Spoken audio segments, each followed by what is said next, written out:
Hello, hello. Oh, there it is. I didn't do the countdown.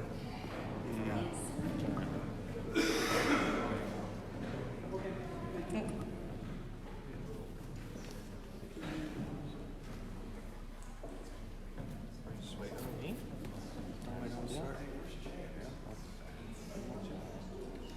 He's by the food. Where do you think he's? Yeah, we need to check him. Get a sound check. It's me. on I'm him. doing announcements. We need to get a sound check on him right quick. Yo, I will put it on the strap up. Yes. Do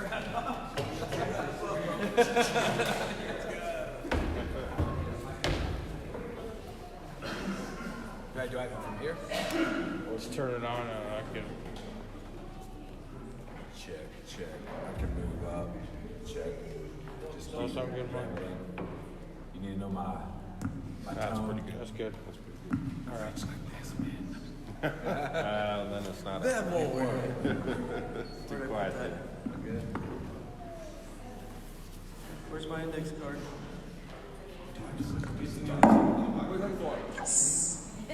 My wife made me give it an announcement. Panic. Hey, good morning, everybody. Thanks for coming today. In worships of Jesus, we got a good friend of mine, Taft. And he works for the Joy FM. I'll tell you a little bit more about him later. But he's going to be preaching today, and Jake is going to throw stuff back there. But don't worry about it. Don't let it distract you. We are here to worship Jesus. So, anyway, if you want, it would be really cool if you followed us on Facebook and Instagram, just so other people get the word out, especially around the holidays when we start doing some events for the community. Just people, the more people we get to notice us and we get to talk to, I think we'll eventually do our best to get them into a relationship with Christ and join the church or join other churches, or anyway, just a good way of getting the word out, and so we can spread the kingdom. Basically, that's all it is. So it's the easiest thing to do in the world. Just Facebook follow or Instagram follow us, and that's it. If you want any information, you can always talk to Chance. All right. We have living room questions, and if you are new, that is a index card. It's as simple as an index card or an email, or you can even ask me in person. But what I've found over the last couple of years is that everybody has questions about their faith, and that's a good thing. And sometimes we're not really courageous enough to really voice those. And so what happens is a lot of times when I have people over at the house or I'm having coffee with people, they will ask me questions and just kind of fill it out. And so I just kind of made this thing of living room questions of, if you have a question about your faith, just ask. It's really okay. You don't have to write your name down there. You just throw it on an index card, and you can throw it in the joy boxes, or you can get a welcome card, put a prayer request, and just have any question that you absolutely want. There's no judgment or anything. I will do my best to answer it. If you want to stump me, it's not that hard. All right. So these are questions really genuine that you just have. I had last week somebody asked, "What's the age of accountability?" There's another one is, "What happens with suicidal people? Do they go to heaven? Do they not? What's the all these different things that surround our culture and different religions that kind of mesh." I just want to set the record straight as much as I can and give you just the straightaway answer. And so if you have questions, and I know you do, ask a question. All right? We do have youth services and children, and that is today. For the youth, that is today, and by today I mean next week. All right? Chance said no, that's not this week. All right? So don't go back there, all right? Everybody gets to listen to Taft, which is awesome. So we do have those, and for the really cool for the students, Chance and his wife Kristen are starting a 40-day Bible study with the kids. So Chance will be doing a 40-day devotion with the boys, and Kristen will be doing a 40-day devotion with the girls. If you're interested in that, and please do. It's a really cool devotion. I've looked over it. Chance talked to me about it. He's excited because he's excited about everything, right? But it's a really fun thing, and it's a really good thing. I got one going with some guys that are just good friends of mine, and we all really enjoy it, and it's a good thing to do. All right, let's do another one.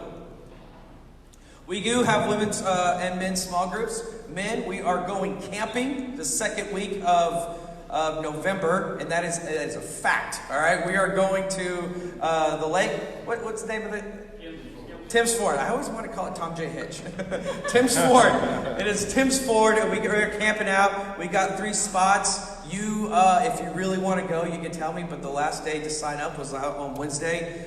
But I think Daniel will make it work. All right. So if you want to go, just talk to us. Grab a tent, and we got plenty of spots available, plenty of room. So if you do want to go, let me know. Today's the last day. All right. And women's group, they always do something, and there it is. All right, there's the friend giving. You thought I was going to forget it. All right, the Friendsgiving dinner, they're having a good time. They're probably just going to talk about their husbands and how great they are, like they do all the time. And it gets boring, but you got to do it. So if you're interested in that, it's at Nicole's house. Nicole Zielinski, and that will be on Facebook. There's also a Facebook group if you're interested in doing part of their small group. That's on there, and that's a good place to go. They have more information. Super Sunday is today. We have all sorts of soups and chilies and stews and all those things in back there. I think, do we have cookies this week?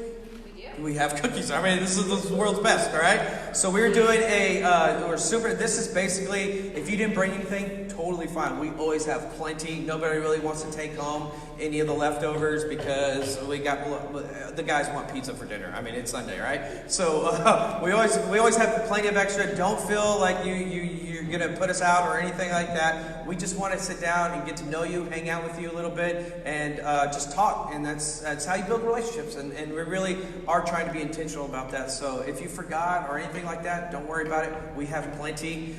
We made some good food. My wife made Olive Garden pasta fagioli. It's one of my favorites. And during that, if you are interested, we are going to do a transparency meeting. And that's really just a fancy way of saying it's not a business meeting, it's not a finance meeting, it's a way of what we put in the joy boxes, what you guys donate, what you guys tithe, all that. We're going to tell you where every single penny goes. We don't want to hide anything. We don't want to manipulate anything. Our transparency team is made up of really, really smart people that know way more about the finances than I ever could.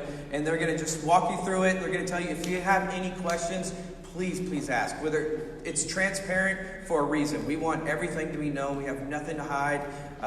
There's just absolutely no misgiving or anything like that. Like, if you have questions, please just listen. They're going to go over every single bit. I'll introduce you to everybody. They'll tell you what's going on, what their part is, and if you have any questions, again, please ask. That's what we're here for. All right, we want this to be run like a church family where everybody knows what's going on. Everybody has a job. Everybody is doing their weight, and the transparency team is doing a really incredible job. So ask them about it. All right, welcome home. If you are new, we have welcome home cards back there.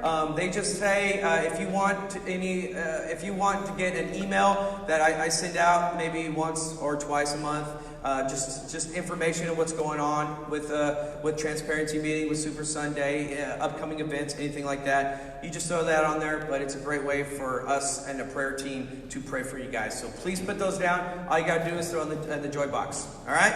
We're going to do some songs, and I'm going to pray, and we'll get started. Lord, thank you so much. Thank you so much for loving us. Lord, thank you so much for the soups and the cookies and everybody that donates cookies and soups, Lord. It's just a fun place to be, and we thank you for that. And Lord, we thank you for all the souls in here.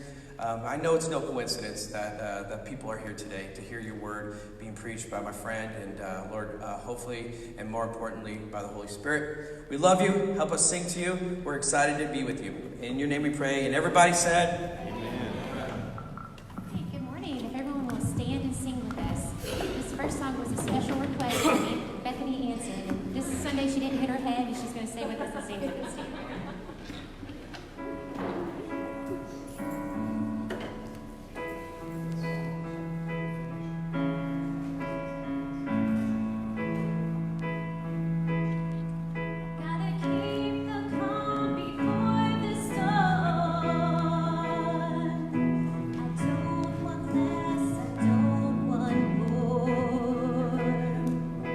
Must find the windows and the door.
Just keep singing. Who do you say?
There's nothing worth more that will ever come close. Nothing can compare.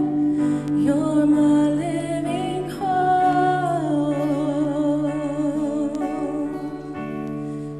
Your presence, Lord.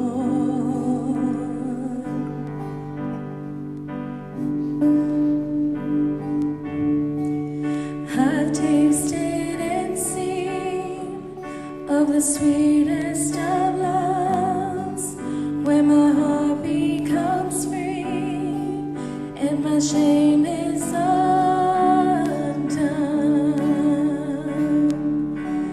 In your presence, Lord,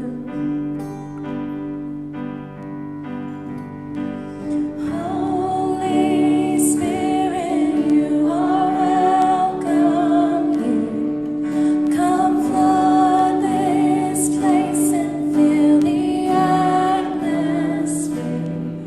Your glory, God, is what our hearts long for, to be overcome by your presence, Lord.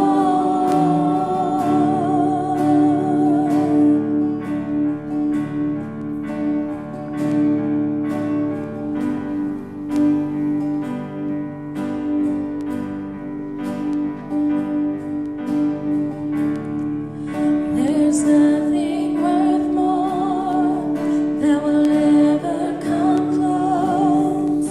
Nothing can compare. You're our living hope.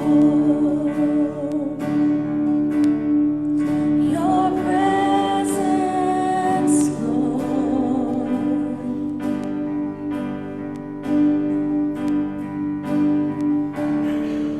I've tasted and seen of the sweetest of loves, where my heart becomes clean and my shame is undone. In your presence, Lord.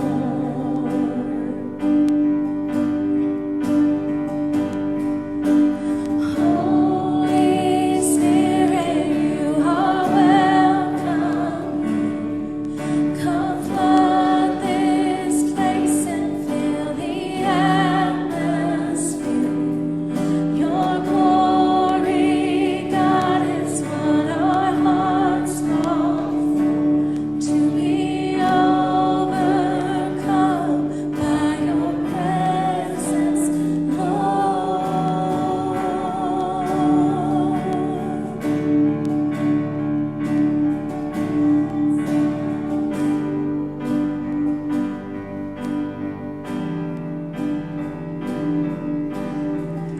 Let us become more aware of your presence.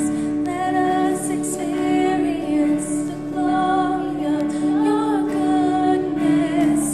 Let us become more aware of your presence.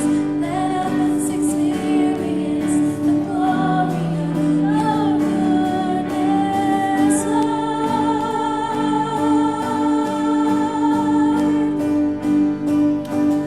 Holy Spirit, you are welcome here. Come flood this place and fill the atmosphere. Your glory, God, is what our hearts long for, to be overcome by your presence, Lord.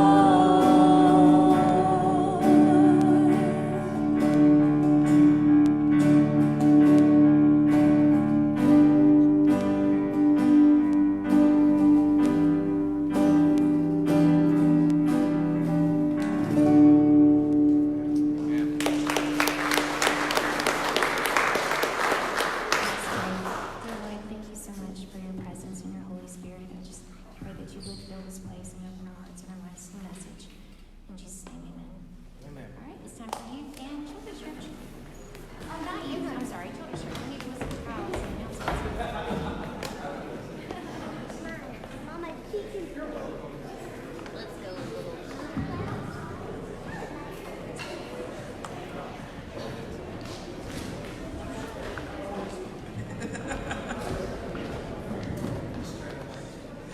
Yeah. Hey, all eyes on Jake. He almost fell off the stage last week, so not again. You don't want to miss it. If he does, go. Oh man. So, as the kids are leaving, I want to introduce my friend Taft. Last week we were having coffee for a few hours at Buckhead, but he, in the middle of it, he goes, "Hey, do you even know what I do?" And I kind of lied. I was like, "Mostly?" And it was, "No, I don't know what you do." But Taft is, he works for the Way FM, and he does things that I don't know. But the reason I don't know is because I really just enjoy talking with Taft. He's one of those guys that when you talk to him, you know the Holy Spirit is living in him. You know the Spirit is being led, is leading him, and he is listening. And so when I talk to him, I just get that joy, and I feed off that and the Spirit, and it becomes those conversations that are really, I mean, it could be in baseball, it could be in careers and cars and all these things, but they're always kingdom minded. And so when I talk to him and when I hear him talk, it's just one of those things that you just feel closer to the Lord. And so that's why I wanted him to come and preach today and talk, or whatever you want to call it. I'm listening, and hopefully, and I know that the Lord will be talking through you. So Taft, please come on up. Everybody give him a round of applause, and just very glad you're here.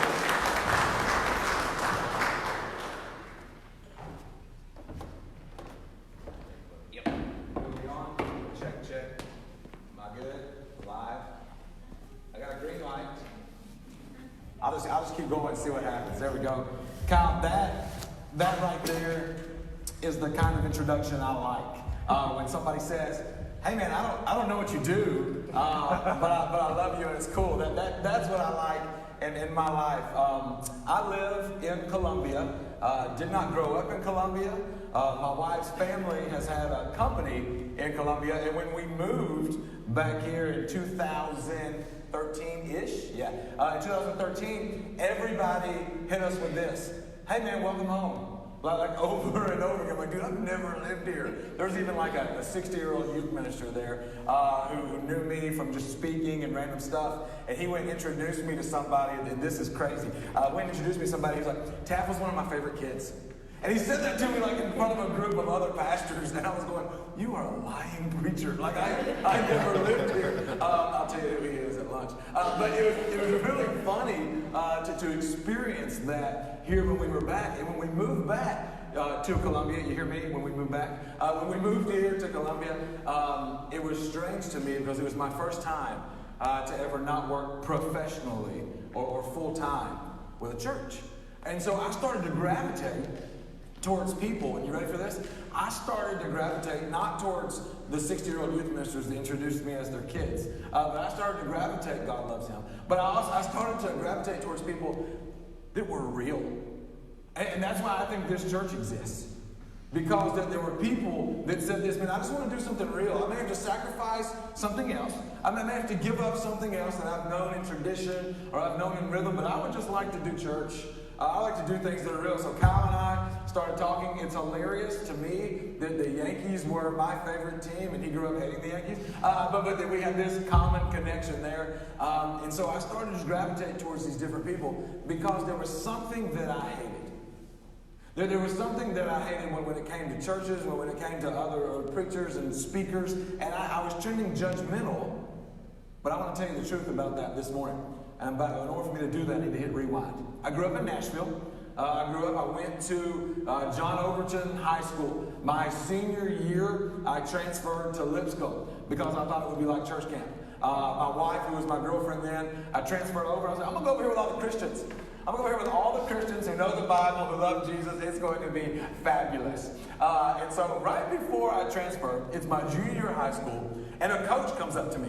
And I have a coach who comes up to me and he says, Ayers. And that's when you usually think you're in trouble. And he says, Ayers, we've got to talk. I'm like, dude, I didn't smoke anything. I didn't go. Like, what do you mean? Like, we got to talk, coach? And he says, we've got a foreign exchange student. You ready for this? You can't make this stuff up. Takeshi Terada was his name. Sounds like the dude from 16 Candles. But Takeshi Terada. And he said, he's a foreign exchange student. He's a 12th grader. I said, well, that doesn't have anything to do with me, man. I'm a junior. And he goes, I need you to take care of him. I'm like, take care of him. Like, we don't have room in my house. He goes, no, nothing like that. What we need you to do is we need you to just kind of be a social wingman for him, like in different situations. And it's hilarious that this happened back in 1990-something, and I'm telling you this story in 2019. And so I took care of Taki. He couldn't say my name. My name is T-A-F-T, and he would say it TAS. He could not pronounce it right. And I hung out with Taki a lot. At the very end, right before he graduated, he came up to me, and Taki would always speak in imperatives. Everything he would say would just be a straight command. I said, "You're going to be a great husband one day." No, I'm just kidding. And so he came up to me, and he says to me, he says, "Tass." I'm like, "Yeah, man." And he says, "It's been a great year." I said, "It has, Taki. It's been a great year." And this is what he says. You ready? "You will take me to eat." I went, "What?" He goes, "Before I leave, you will take me to eat." "Bro, whatever you want." I went home to my mom. I said, "Mom, for my last hurrah with Takeshi, I've got to take him out to eat." And she gave me a $20 bill. All right, so I was balling.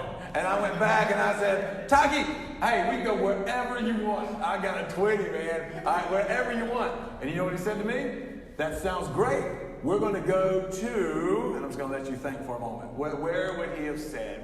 Would he have gone to the buffet? Would he have gone to Waffle House? Would we have gone to Ruth Chris? You got a $20 bill in 1996. All right? Well, where would you go? Taki said, "Tass, you will take me to Captain D's." Are you kidding me? Like, we could go anywhere and you would go to Captain D's. He said, "That's where you will take me." If you know much about Nashville, we went to the Captain D's right there on Hickory Boulevard that overlooked everything. And we walk in, and to this day, I remember the price. It was $5.37. Let me tell you why I know that. I'm not a city on this profile. I'm not an analytic. The reason that I know this is because of what happened next. Had a little red tray. Taki ordered chicken at Captain D's. He ordered hush puppies, green beans, and as we got that, $5.37, he turns and he walks off, and they said, "Sir, your total," and he goes, "Thank you." And I said, I got you, Taki, I'm taking you to eat. And he goes, "You will not pay." I'm like, dang, another imperative statement. And he goes, "You will not pay." I said, "No, Taki, here's how it works. like you ordered the food, I'm taking you to Grub, I'm going to drop this 20 and I'm going to get some change, and you can do whatever else you want because we're bombing on a budget." And he says to me, he says, "You will not pay." And it goes from being like, ha funny, and you've been with people like this, you're like, "Oh, you're silly," to, "Dude, serious." And so his very next statement to me, he slams the red tray down and he goes, "Tass, you will not pay." He's getting louder. So picture this. You got the big-headed white guy. That's me. And you see, and you've got me there at this Captain D's, and you've got Takeshi, whose English was broken, but now he's getting loud. He's getting loud saying, "You will not pay." And I look at him, and after he slammed that tray down, he walks over to the big glass window. And you remember this Captain D's, they would write those big neon letters. And he walks over there, and he starts pointing at the window. He starts pointing at the window, and it hits me in that moment. I wish I could have just pressed pause and gone, "I figure this out." But he says this, "You will not pay. Taki is a senior." And it says, "Seniors eat free." And I go, dude, no.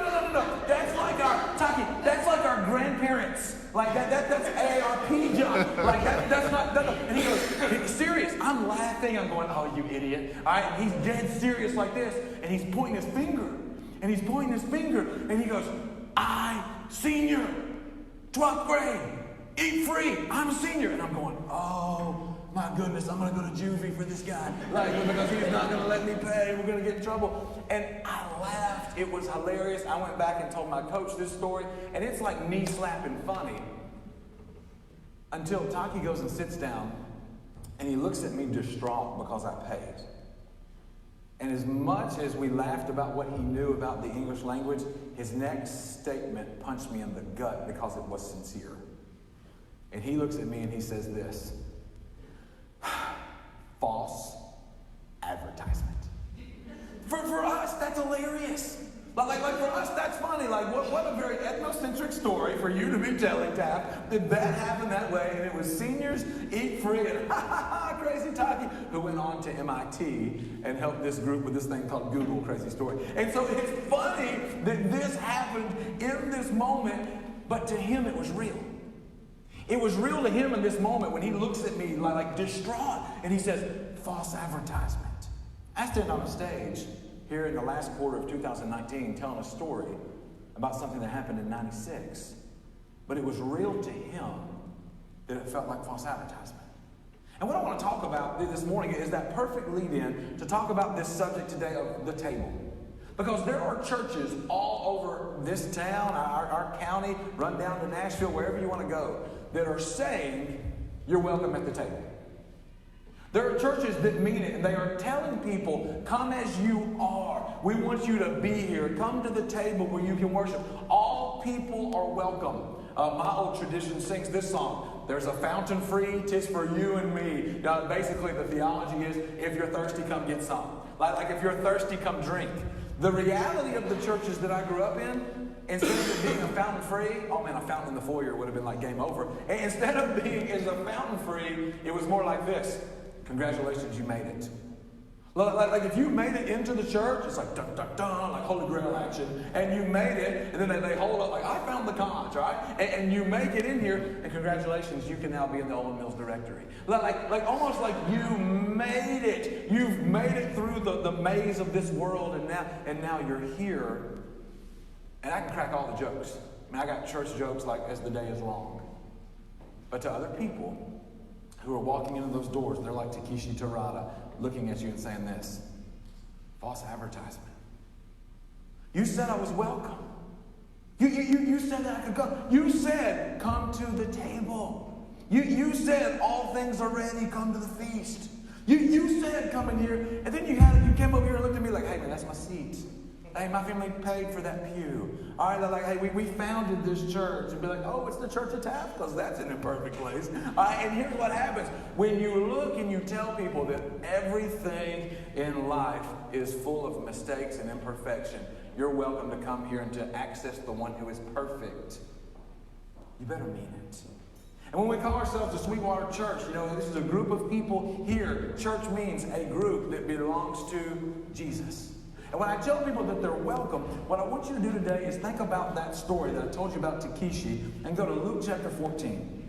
Luke chapter 14 is where we're going to read here. And as Kyle mentioned earlier, I now work and serve in a ministry.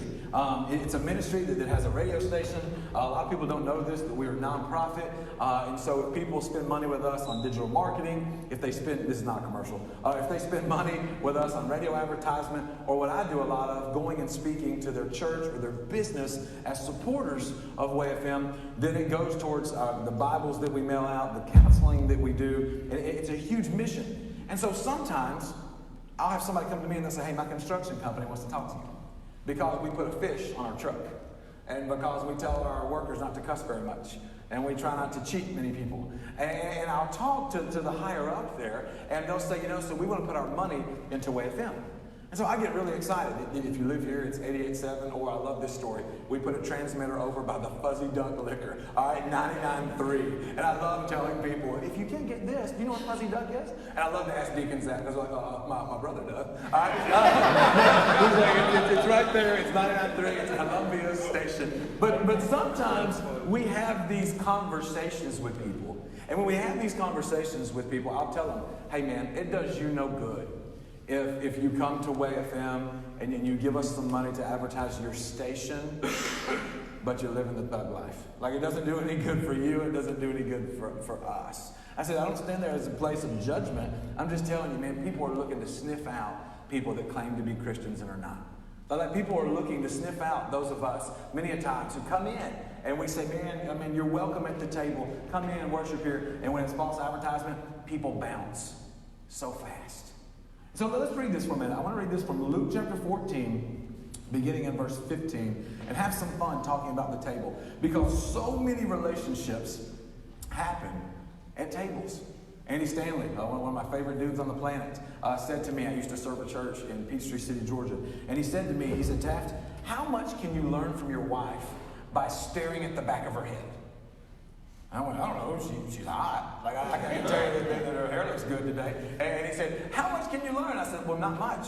And he said, we have built our churches where we sit in rows and that's all we do. And so I can't learn much about you or share life with you if all I do is stare at the back of your head 1.5 times a week. And he said, we grow in our circles.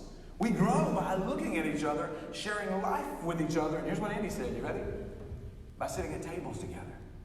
So think about some of the conversations that you have had with people at tables. I still remember sitting at a table and looking at this girl. and say in old school Beyonce style, I want to put a ring on it. All right, like I want to propose to her. I want to make her my wife. And dude, I am nervous. And like I'm nervous at the table. I'm like underneath the table. I'm like wiping my hands, going, I'm about the question.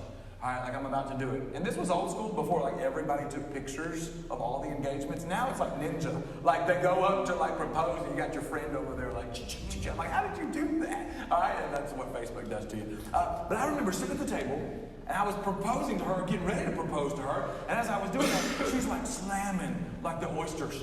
I mean, she's like just going through it. I'm like, I am nervous as a cat at this table, and you're just spending my money, you know. It was something for the future. And I remember thinking, but I've got to propose before I order the pork chop, because it's really good here, and I don't want to be nervous during the main course. But you all have stories where life has changed and shifted at the table.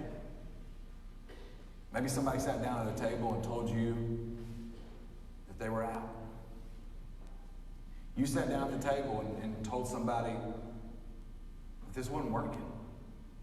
Maybe somebody said to you before, hey man, we got to sit down for a second. You need to sit down and get ready for this. And you remember that table. Tables are where we do life. Tables are where we share with each other. And so what is the table of the Sweetwater Church? What's the table of this church when we sit down together, when we share life with each other? Is it real? Do we share real life with each other, or do we say all people are welcome here, and then the real talk is, unless you smell bad, unless you don't sing like me, talk like me, act like me, and here's the kicker, or believe like me. So I want to read this from Luke 14 because this is real stuff that makes sense. Luke 14, verse 15. When one of those at the table with him heard this, he said to Jesus, "Blessed is the man who will eat at the feast in the kingdom of God." Jesus replied, "A certain man was preparing a great banquet and invited many guests. At that time of the banquet, he sent his servant to tell those who had been invited, 'Come, for everything is now ready.'" Like I said, I remember growing up singing the song, "All things are ready, come to the feast." And to me, that meant it was time to grub. All right, that meant that we share the food, the bread of life at the table, and everybody is welcome. But when I think about this, and I hear that there's a master here who says, all things are ready, come to the feast. Come, for everything is now ready. That's what your church is. Your church is a place where you say this, we share Jesus every week. We share Jesus every week here, and things are ready. I want you to come. Years ago, I was serving at that church in Peachtree City, Georgia. And I sat in a staff meeting.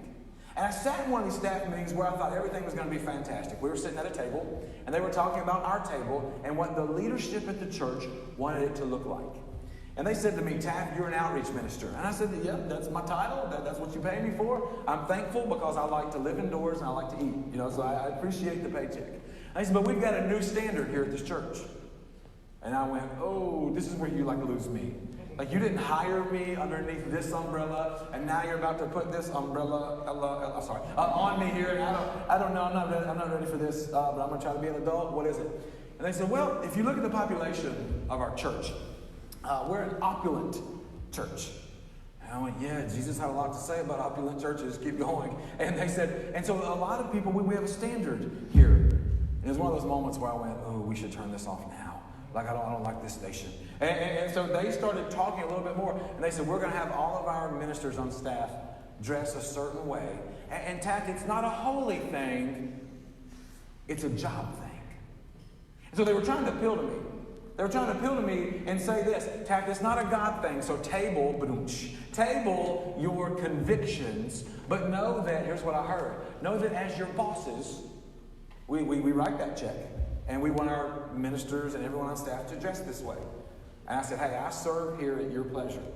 I will do whatever you tell me to do as long as it doesn't contradict the Bible." And so, hey, you need me to step up my game, like when we dress a certain way? I can do that for a job. I'll do it. And so I remember, man, I would put on the dog. That's what I call it. I would put on my outfit. I would wear what I needed to wear at that church because I didn't see it conflicting with the gospel. I thought, this is a cool way they want me to look when I sit at the table.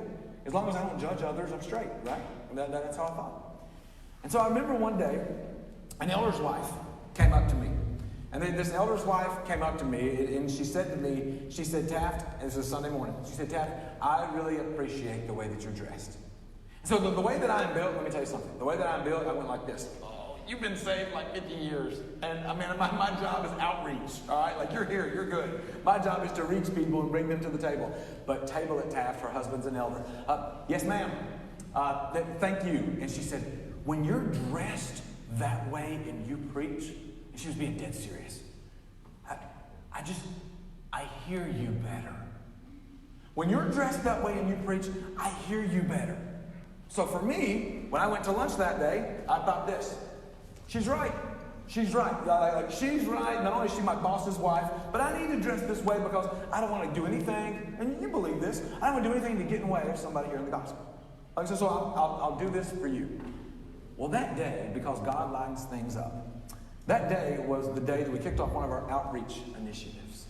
And it was one of our outreach initiatives that we were kicking off, and I got behind in my schedule. I was doing a lot with people organically, and I knew I was going to preach that night, but I cared about what I was doing at this Section 8 housing where we were loading up a bus and bringing people back to our church building. And as I was getting ready, I lost my time.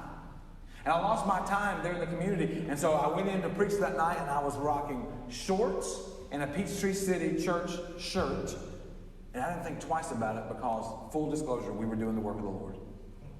And I ran back in, and they said, Taft, it's go time. Did you forget that you were preaching? I said, no, I just forgot what time it was. And they handed me a mic, and I jumped up there.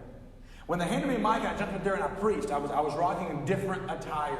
And I've told you the background. It wasn't to be flippant. I just got busy.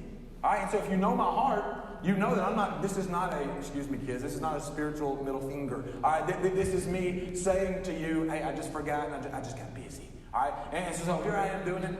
One of the ladies that we picked up came to me after the church service. Same day that I had the conversation with the elder's wife. And this is why I love it when the Lord speaks to me.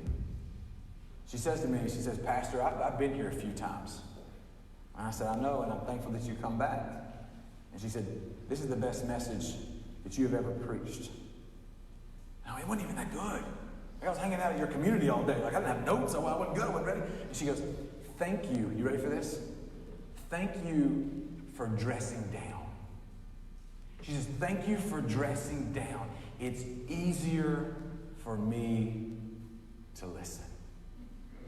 When she says that to me that night at that PM service, after the elder's wife had said that to me that morning, I want to tell you that I was in this spiritual moment because we sing and we preach that all things are ready, come to the feast, come to the table, however you are. And I had this impasse moment where, dude, I rocked a sweet coat this morning and the lady told me, I hear you better. And now, Lord, you're letting somebody who's not saved say to me that night, thank you for dressing down. Thank you for dressing like me. It's easier for me to listen. I'm not going to go too far with this. But for me, that's a no-brainer. For me, that's something that I look at and say, hey man, this is just a piece of clothing. For me, that's just something that I say, hey man, putting that on, wearing it one way or doing something else. For me, hey, my job is to try to preach the gospel and live the gospel to people that are lost, to people that don't have hope. You know what? 10 times out of 10, I'm going to do what it takes to tell you that I sit at the table a broken person. And if I've got a coat on, if I got a nice shirt, if I got something that you don't have, and that gets in the way, bump that. That's actually Greek. All right? If that gets in the way, man, I will throw it off, won't you? Because there are so many people with so many excuses when we say all things are ready, come to the table. And when you think about this, I want you to hear what happens. It says here, come, for everything is now ready. Verse 18, but they all alike begin to make excuses. It says they all alike begin to make excuses. And let me tell you something about excuses. Mine are awesome, and yours are right? Like my excuses are fabulous. My excuses are great. When I leave here today, all right, I'm 50-50 on how much soup that I'm going to eat and how long I'm going to stay because my wife and kids are at the house and my daughter's got a double header. And so I've got to decide like what my departure is. And so you know what I'll do? I'll do it in the car and I'll hit Waze and I'll put it in. And Waze gives me a suggestion. Actually, if we're being fully transparent, Waze gives me a challenge. Because it gives me this time. And it gives me this ETA. And I look at that and go, that's cute. All right? And I look at that and say, if I gotta get, I gotta get. And what I love about Waze is it tells me police spotted. And so I'm going, okay, I'm gonna go this way today. And if I gotta get home, like if I gotta get to my girl, and I gotta get to my kids, you know what I may do? I may step on it a little bit. You know why? Because they're important. They're important to me. Now, when the officer of the law finds me doing so, they will come up to me and they will say, where are you going so fast? I gotta get to my wife and my kids. They're important to me. You know what the officer of the law says? Well, you gotta get there in one piece.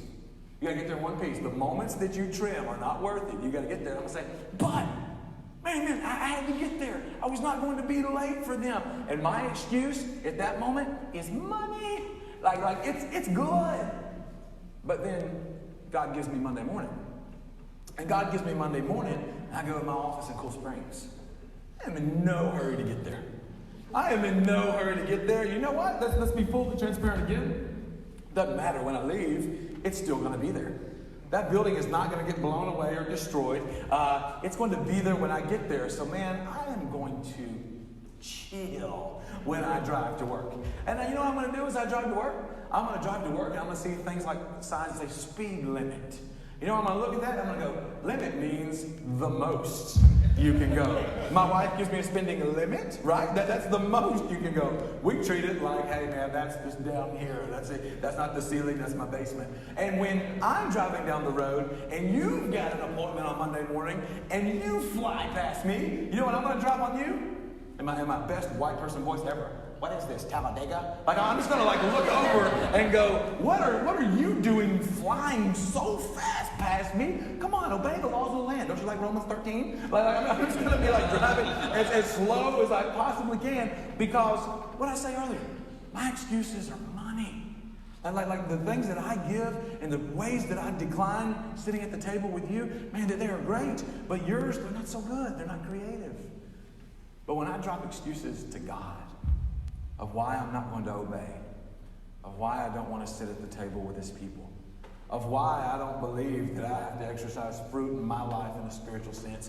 You never drop an excuse on God where he says this. I have never heard that one. You never drop an excuse to God where he says, Kyle, that was good. That was next level theology. Here's a hard pass. All right? Well, when I think about excuses to God, there is no new excuse to God. And so when I have an opportunity to sit at God's table with his people, why in the world, if it's pure and it's a religion that is good and it's a spiritual thing that I can tap into, would I pass? Well, here's why I pass. Because I'm human. And here's why people pass. Because they can find other things to do because we might be guilty of false advertisement at the table. Look at these excuses that they start dropping here. Luke 14, after verse 18, when it says, they all begin to make excuses. The first one said, you ready? I just bought a field and I must go and see it. Please excuse me.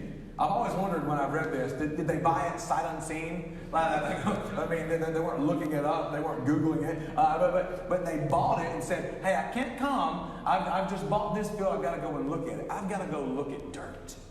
I've got to go look at ground. I've got to go look at what I bought. But thank you, please excuse me. The next one says this, and these parallels start to build for Western culture. The next one says this. Another said, I have just bought 5 yoke of oxen, and I'm on my way to try them out. Please excuse me. That next excuse is equivalent to this. I'd love to come to Sweetwater Church. I would love to come to a transparency meeting. I like soup, I like stew, and I like whatever else you got. Thank you for inviting me to the table. But bro, I just bought a 0 turn. All right, it's a bad boy. And dude, let me tell you something. Excuse me, I've got to go try it out. All right, Taft, man, I just got this new car. I got this sweet deal. And currently there's no one cruising the strip. I've got to go drop the hammer on that thing because all the policemen are at church right now. All right, and so please excuse me. And then the third one says this. No explanation. It's just going to drop this at your feet. This is my excuse.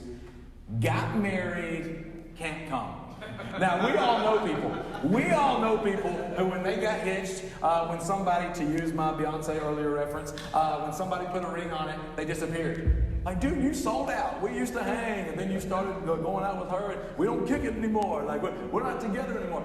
Actually, if you press rewind here, this excuse takes you back to Deuteronomy. This is pretty cool. It takes you back to Deuteronomy 24, verse 5-ish. Don't persecute me if I got that wrong. But in Deuteronomy 24, you guys are going to like this, all right? It says that when a young man takes a wife, you ready for this?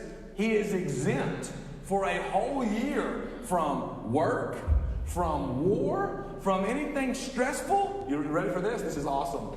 So that he may stay home and bring happiness unto his wife. Hey, and that's next level Song of Solomon stuff. All right? And so it's a deal here of sorry, can't come. And so all of these excuses are great to the one who's dropping them. All of these excuses are wonderful, saying, can't make it, can't come to the table. Thank you for inviting me. But we've all been the messenger. And we've all been the messenger who had to go back and tell somebody this. And what I love about marketing is there will be people that will plan things who in marketing, and if the weather is bad and it disrupts an event, everyone's left to say, well, I just don't think we marketed it the way that we should.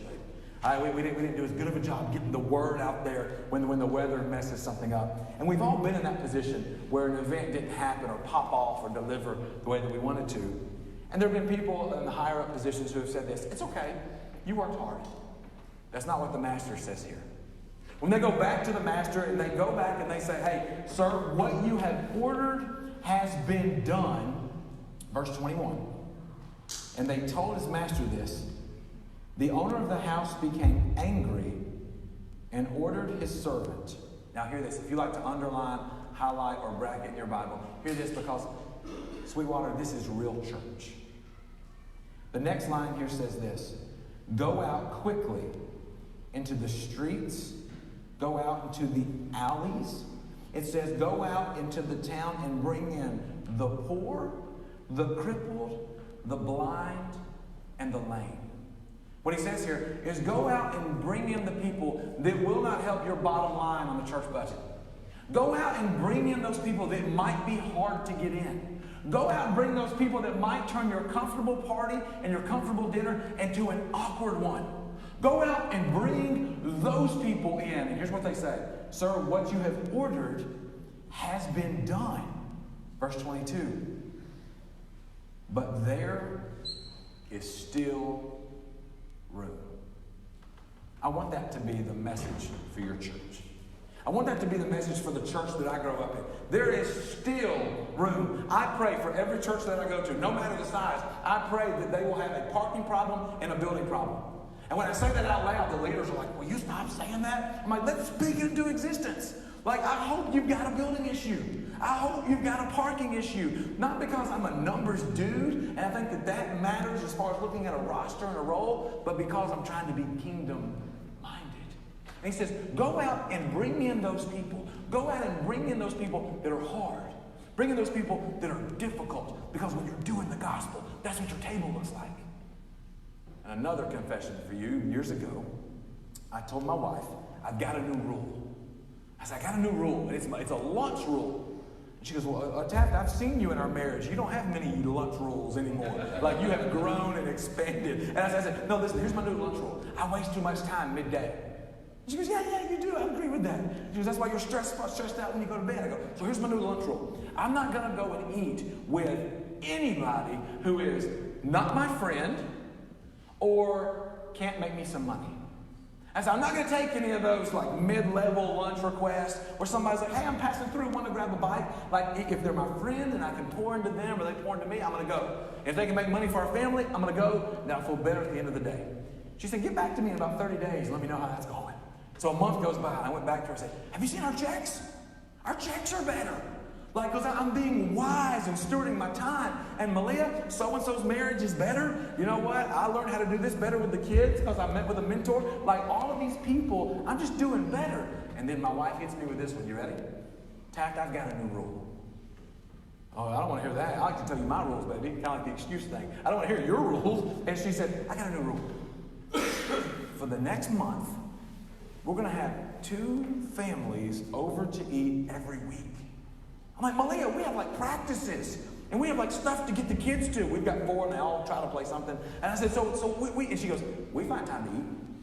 I was like, okay, that's fine. We're going to invite so-and-so and so-and-so and so-and-so and so-and-so. And she goes, but I've got rules. They can't be your friends. And they can't make you any money. And I went, that's everybody. Like, that's everybody that we would come into our house. And she said, Taft, I'm going to apply your rule to our home. Y'all, I love her. But we started inviting people in where I had to like check the jewelry. Like when we started inviting people in, I'm like, don't say that around my kid. Like, don't jump an F-bomb at the dinner table. Like, you can't do that. And she said, Taft, this is our home. We've been blessed with it. I'm going to start to apply your rule here. And it changed the narrative of my family. It changed the narrative of my family when we said, hey, we have been given this house. We have been given this opportunity. We have been given time. And Taff, you always say, I'd give more money if I had it. We've been given as much time as everybody else has. Spend it. Spend it on people. So we started to invite people in. And one day I told her, man, I thought about somebody, Malia, and I'd love to have them over. But you know what? I think here at this table, she goes, we got another table. There's still room. And when I hear somebody say that, who has a house that is holy, I think about a church. And I think about a church who's living in Luke 14 and says this, there is still room. And so after this is dropped and after this is said, and they tell them this, and they said, what you've ordered has still been done, but there's still room. Verse 23, then the master told his servant, go out to the roads and the country lanes. And my translation here says this, and make them come in so that my house will be full. Some of your Bibles will say this, compel them to come in. Or there's one extra violent old school translation that says this, or constrain them to enter. Like I hear like, all right, I'm coming into the church, like, all right, where do I sit down? But it's the idea of what the master says here of this. He says, you ready? And I put this slide up everywhere I go. It can be a church of 2,000 with 2 different services. It can be a church in Pulaski, Tennessee that has 30 people. But when I preach from Luke 14, I'm going to tell every church this. Your church is too little. Your church is too small. And your church is too little and your church is too small because the master says, bring them to my table. He says there is always room. He says compel them to come in. Man, tell them that they should enter. Tell them that this is a place that they are welcome. And he says, and if you don't communicate this, if you don't tell people this, he says this in the last part of verse 23. He says, so that my house will be full, and I tell you, not one of those men who were invited will get a taste of my banquet. Because there are people all the time that are making excuses. And they're making excuses that are really good to them. You know what I want to be? I want to be a person who is found faithful at the table. I want to be a person who has said this, God, I want to bring more people to this. Not because of me, not because I'm some master carpenter who thinks that my lineage and my Christian family built the table. I'm not that arrogant. But I'm lucky enough to get a place. Full confession to you. If y'all could come up and get ready for that. Full confession to you. I grew up thinking all the time that it was a great thing for me to be at the table. That it was something for me that was special to be at the table. And I went to a Christian school. And when I went to a Christian school, I went to the school to be a Bible major in college. And I went there and I found myself fishing with 2 guys. One who was very country and one who was very legalistic. And the reason I give you those descriptions is because of what happened next. We were sitting there fishing and I was in the middle of these 2 guys. And the legalistic preacher said this. He said, Taft, he goes, I think that big churches are big because they've sold out. He said, I think they're big because they've sold out and they have just preached a message to people that was watered down. They have preached a message to people that was just too liberal. And I went, dude, what if they're just doing it right? Like, what if they're just preaching it up and they've got a good plan and it works and they're good stewards of their time? And he said this, I tell you something, Taft, I hate worshiping. I went, ooh, why? You better finish this sentence. And he said, I hate worshiping with big crowds. He said, I just don't like it. I like little church and I like little people and little stuff. And I just don't like this big production. And he said it again, I hate worshiping with big crowds. As he said that, My country buddy on the right to me looked over. His name was Brooks from Hohenwald, Tennessee. And Brooks looks over and he looks past me and he looks at Nathan, the preacher, and he goes, "You hate worshiping with big crowds?" And he said, "Yeah." And he goes, "Then you're going to hate heaven." And the minute he dropped that on him, he was telling him in that moment, man, we're being way too specific, careful, and judgmental with our table. And what we need to do is we need to be people who look into Luke 14 and look into this concept of coming to the table. When I was with Kyle this week, he said, "You got any special requests for worship?" I said, "I do, man. Maybe could they lead, come to the table?" And I said, "If they don't know that, and if that's new for them, we could just play it." And he goes, "No, Tap, they're really good. They can make it happen." And so today, as we have an opportunity to sing and to be led in this song of "Come to the Table," I want to ask you this question. Does it describe your life? Does it describe the relationships that you have, the relationships that you're cultivating, because they are straight from Luke 14 when we say that there is a table. There is a table that we've been invited to, that we have an opportunity to invite other people to. I love the Sweetwater Church because I know Kyle, because I've followed you on social media, because I've looked at the things that you've done. But standing here before you today, I love it because you have a table that you freely invite people to. As we sing this song, we think about the message. I hope that you can apply it in your life today and say, I'm thankful to have a seat at the table.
church and join us for soup and coffee. You're dismissed. Go eat the soup.